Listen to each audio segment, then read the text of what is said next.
mencari apa? Berkah. Alhamdulillah.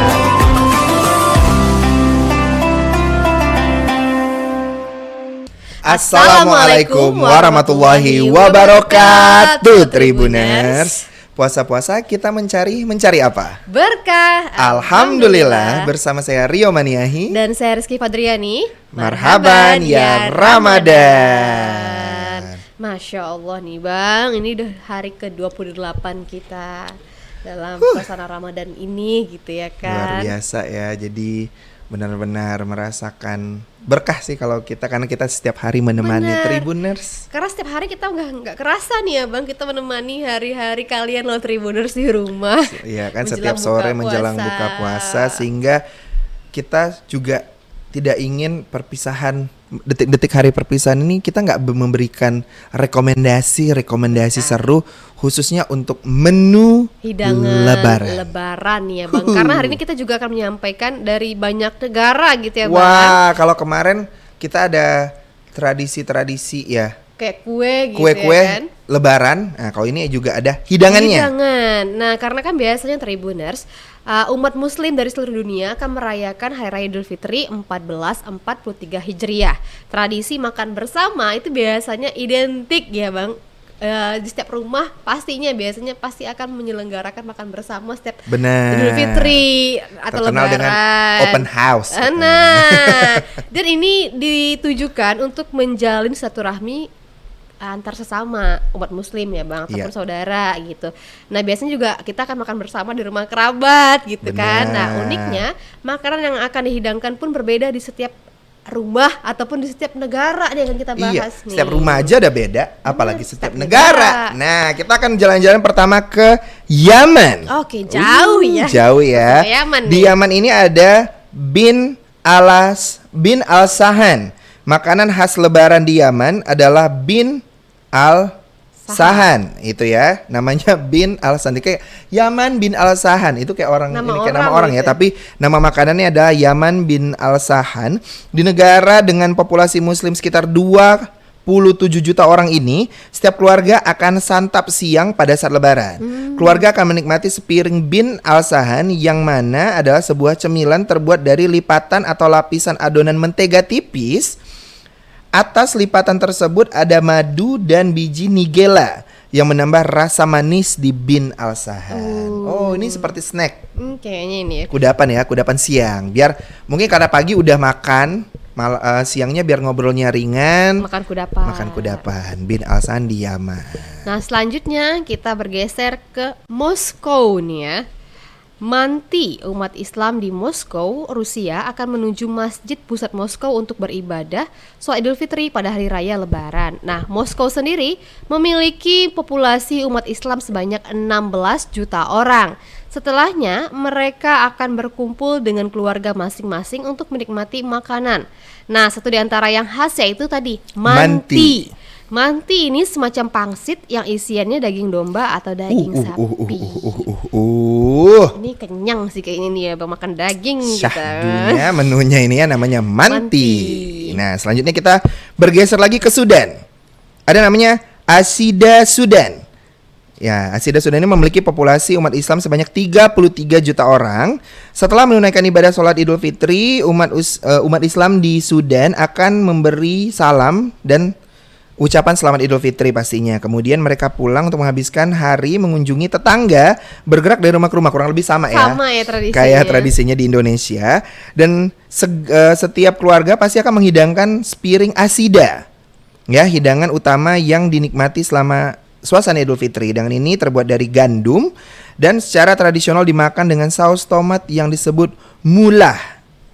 Jadi dicocol gitu ya modelannya. Kayak ini ya, saya bayanginnya kayak makan nachos gak sih? Mungkin ini kurang lebih ya, namanya negara kan pasti punya ciri khasnya masing-masing. Tapi aduh, ini kayaknya enak banget ya asida ini. Nah, selanjutnya Bang, kita ke India nih ya. Wih. Ada Sevayan Kikir. Kikir.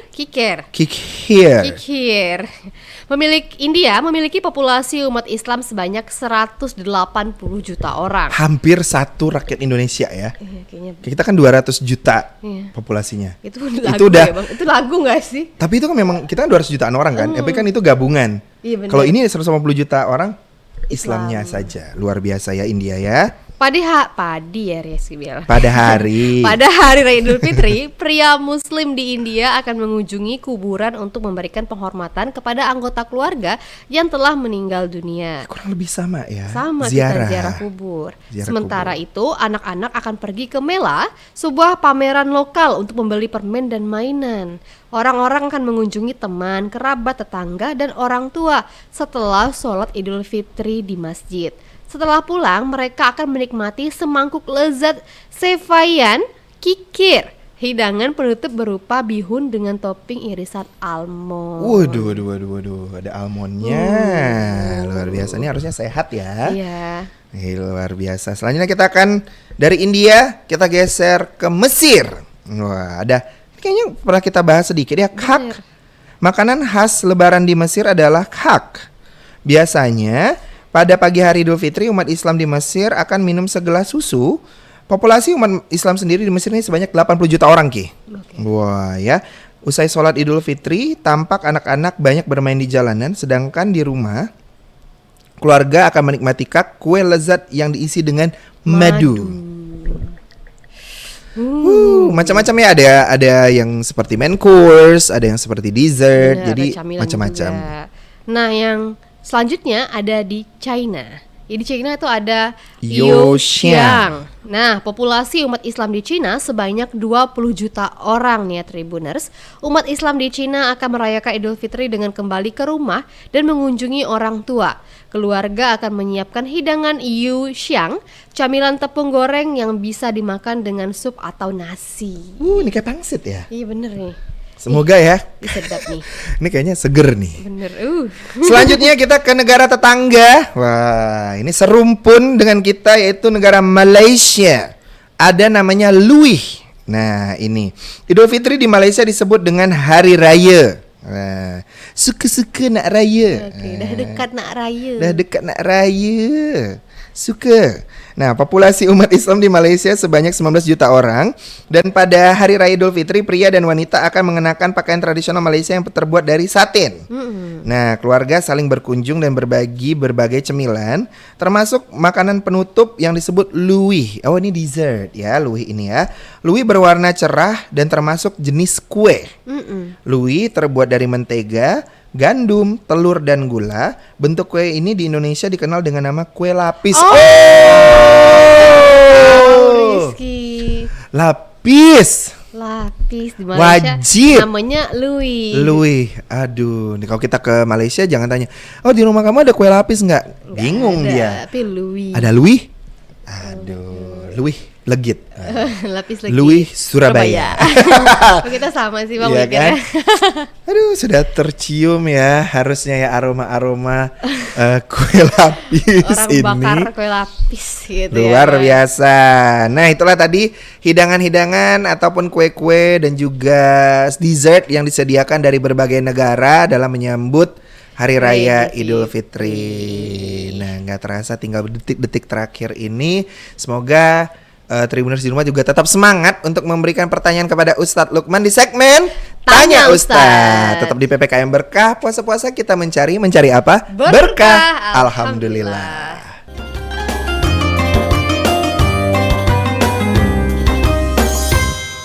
Assalamualaikum Bang. Waalaikumsalam. Dengan Abang siapa namanya? Abang Mansur. Oke Bang Mansur. Udah di bulan puasa kan nih Bang. Ada nggak yang mau Abang tanyakan seputar bulan puasa nih Bang? Ada sih. Boleh nggak kalau dalam pemakaian pentolin untuk bagi penderita asma itu gimana hukumnya pas puasa? Oke. Nah untuk jawaban lebih jelas, mari kita dengar jawaban dari Pak Ustadz ya Tribuners. Assalamualaikum warahmatullahi wabarakatuh. Tribuners sekalian, seperti biasa di segmen Tanya Ustadz, saya akan menjawab pertanyaan dari Tribuners. Kali ini pertanyaannya, bolehkah memakai Ventolin bagi penderita asma di saat puasa? Nah, Ventolin itu obat asma ya yang dihirup di mulut atau ada juga yang di hidung gitu dihirup. Nah, itu bagaimana hukumnya? Nah, saya mengutip di dalam kitab Fathul Mu'in karangan Syekh Zainuddin Malabari bahwa memasukkan benda ya ke dalam rongga seperti mulut, hidung, telinga begitu dengan sengaja, itu dapat membatalkan puasa kita. Apalagi ini penderita asma ya. Jadi dia karena sakit gitu. Karena sakit dan memang kondisinya dia harus memasukkan obat begitu kan. Nah, itu bagaimana? Walaupun hanya seperti spray gitu yang hanya dihisap dan masukkan cairan begitu. Karena melewati mulut dan dari situ akan sampai ke rongga kita di perut, paru-paru dan lain sebagainya, maka ini dapat membatalkan puasa. Tapi jangan berkecil hati bagi penderita asma gitu. Anda melakukan hal yang demikian itu dibenarkan. Secara medis Anda memang harus diberi obat begitu. Batal puasanya, tapi batal puasanya karena sesuai dengan syar'i. Ya, karena ada uzur, ada sebab yang membolehkan Anda membatalkan puasa gitu. Jadi tidak berdosa. Hanya nanti setelah Ramadan itu harus diganti, diqadha puasanya sejumlah jumlah puasa yang Anda tinggalkan di bulan Ramadan. Kalau hanya 1 hari, gantinya 1 hari. Kalau 2 hari, gantinya 2 hari. Itu jawaban saya insyaallah. Wallahu a'lam bishawab. Assalamualaikum warahmatullahi wabarakatuh.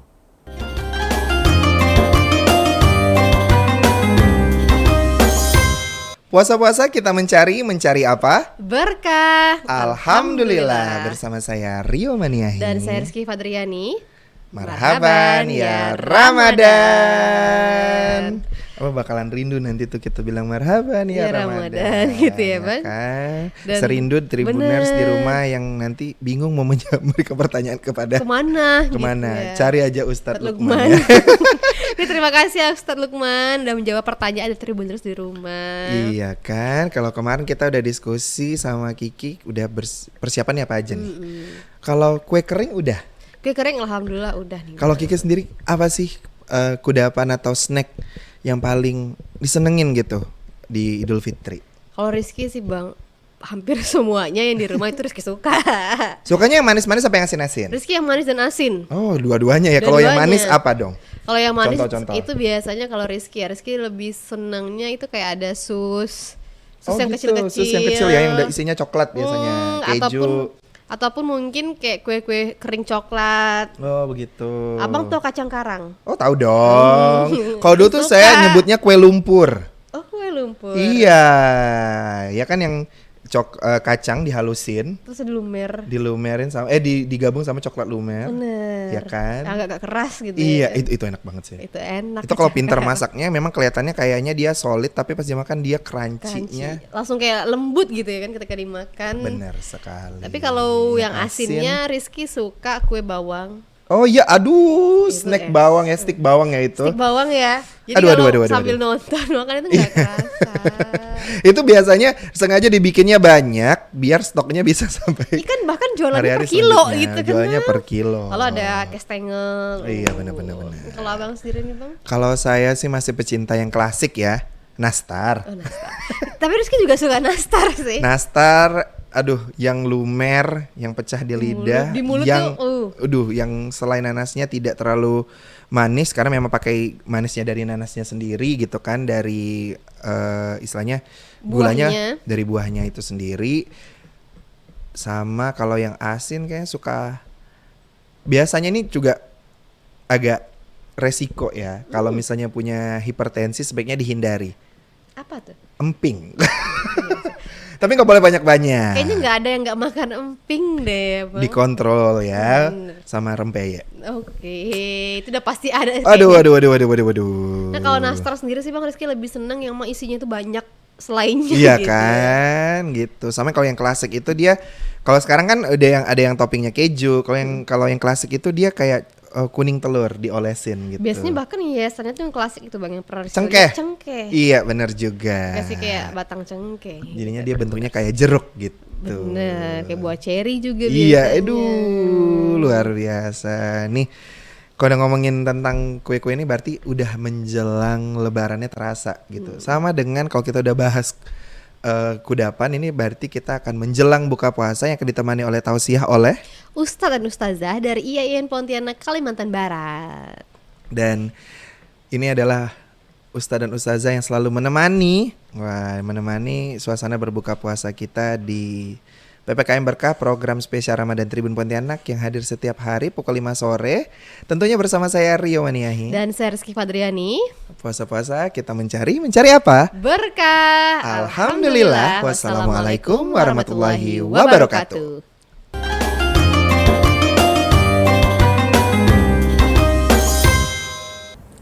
Bismillahirrahmanirrahim. Bunga sekuntum di atas batu. Assalamualaikum warahmatullahi wabarakatuh. Bulan Ramadan, bulan penuh ampunan, juga penuh rahmah dan berkah. Mumpung masih kita punya kesempatan, marilah kita mengeluarkan zakah dan bersedekah. Para pemirsa yang saya hormati, dimanapun Anda berada, pada kesempatan kali ini saya akan menjelaskan tentang zakah, baik itu zakat mal, zakat fitrah, dan sedekah. Apa sih yang disebut dengan zakah? Zakat itu berasal dari bahasa Arab yang bermakna bersih. Kalau zakka yuzakki tazkiyatan berarti membersihkan. Dengan demikian, kalau zakat mal berarti kita membersihkan harta kita. Kalau zakat fitrah berarti atau bermakna membersihkan jiwa kita. Membersihkan harta tentu dengan cara mengeluarkan sebagian harta yang kita miliki. Karena pada dasarnya harta yang dititipkan oleh Allah kepada kita, di dalamnya ada hak-hak orang yang sangat membutuhkannya. Yang mana disebutkan di dalam Al-Quran, di situ ada 8 golongan. Innamas shadaqatu lil fuqara'i wal masakini wal 'amilina al-ayah. Di dalam ayat ini setidaknya ada 8 golongan yang berhak menerima zakat, yakni yang pertama adalah fakir, miskin, amil, mu'allaf, budak, kemudian gharim, ibnu sabil, dan fi sabilillah. Hak-hak tersebut itu wajib kita berikan kepada mereka karena mereka itu adalah yang sangat membutuhkan. Zakat sendiri diwajibkan atau disyariatkan bagi umat Islam pada tahun kedua Hijriyah, yakni ketika Rasulullah beserta sahabatnya sudah berada di kota Madinah selama 2 tahun, bersamaan juga dengan disyariatkannya puasa. Oleh sebab itu maka kita sebagai umat Islam itu punya kewajiban untuk mengeluarkan zakat mal juga zakat fitrah. Lalu apa hikmahnya? Fungsinya untuk apa? Satu, tentu adalah untuk kesalehan individual. Kemudian yang kedua adalah kesolehan sosial. Kesolehan individual yang dimaksud di sini adalah ketika seseorang memiliki harta, kemudian dia mengeluarkan sebagian hartanya untuk zakat mal atau zakat fitrah, maka dengan zakat tersebut akan membentuk pribadinya memiliki kesalehan secara individual kepada Allah Subhanahu wa Ta'ala. Dalam artinya, dalam garis vertikal, dia memiliki kesalehan individual. Sedangkan di sisi lain, selain kesalehan individual, dia juga memiliki kesalehan sosial, karena zakat itu harus diberikan kepada orang, dan tentu ketika kita sudah dekat dengan orang, dengan cara memberikan zakat tadi, mengeluarkan zakat tadi, maka orang tersebut tentu akan memiliki kedekatan tersendiri kepada kita, sebab kita telah mengeluarkan kewajiban yang memang telah diwajibkan oleh Allah dan Rasulnya, yakni berupa zakat mal ataupun zakat fitrah. Adapun hikmah yang lain adalah tentu membersihkan harta kita, membersihkan jiwa kita dari sifat kikir, sifat bakhil, sifat pelit, sifat rakus, dari diri kita.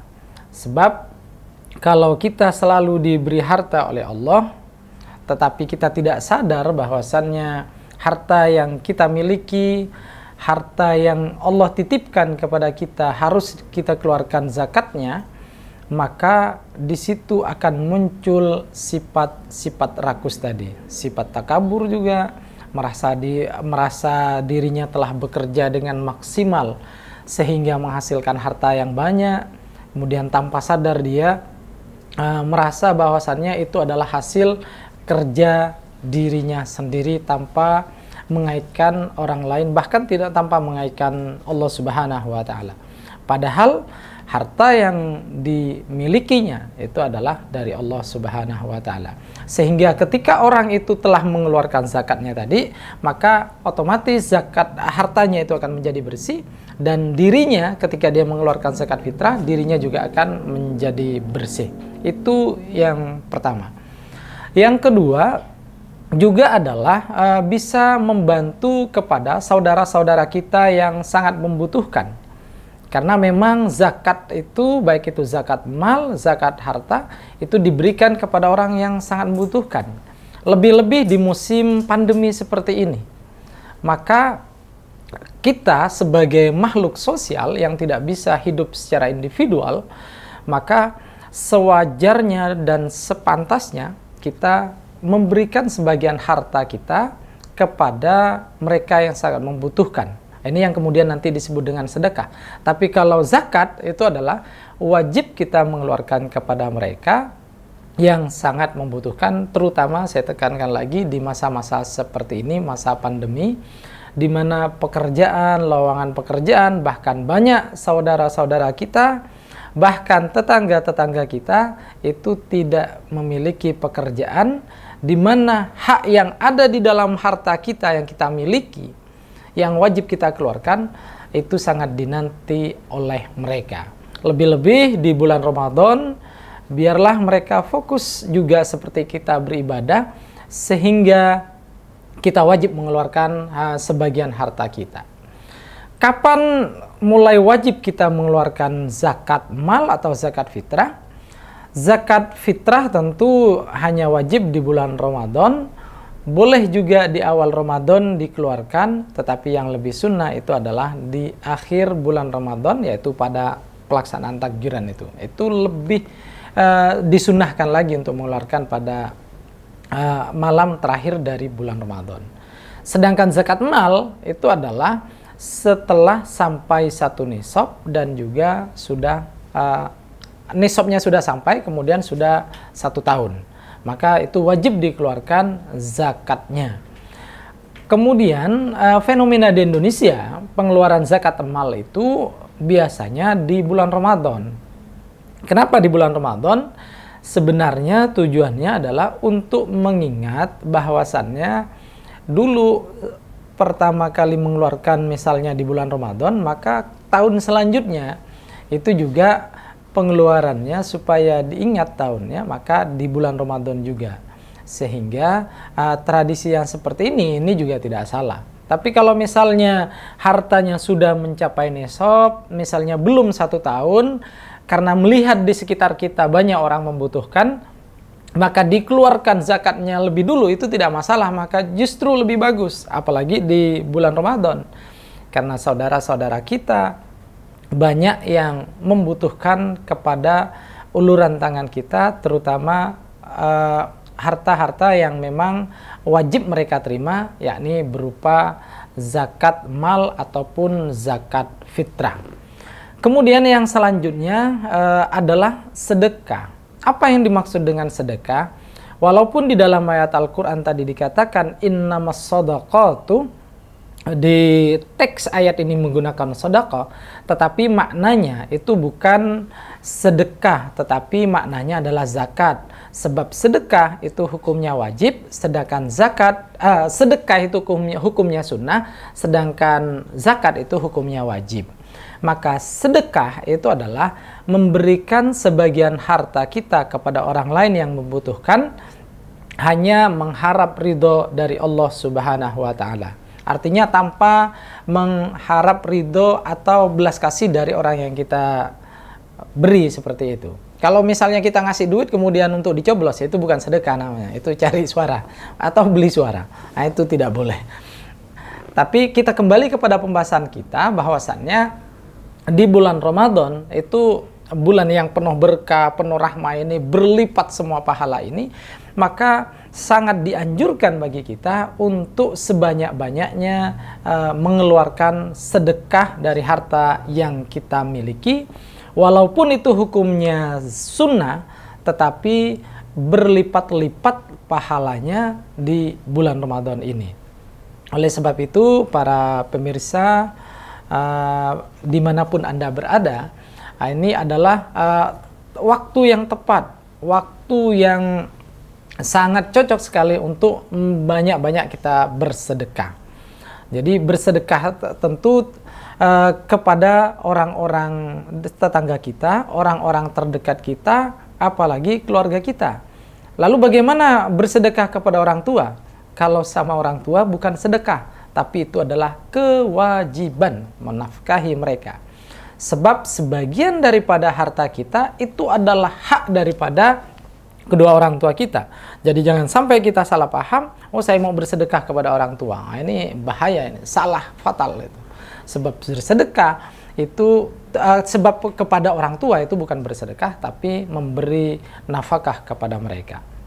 Oleh sebab itu, para pemirsa dimanapun Anda berada, gunakan waktu yang sangat mulia, yang sangat berharga ini untuk kita melakukan amal sebanyak mungkin, sebab kita belum tahu, kita tidak yakin misalnya bahwasannya tahun depan kita bertemu lagi dengan bulan yang penuh berkah ini.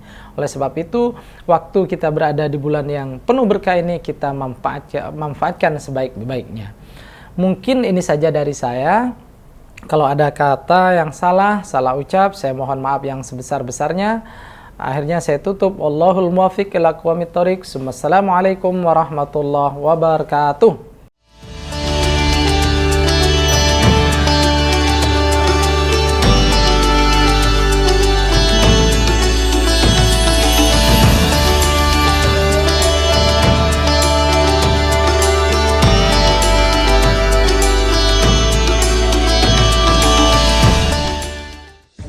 30 hari berpuasa, perbanyak ibadah walau tetap bekerja.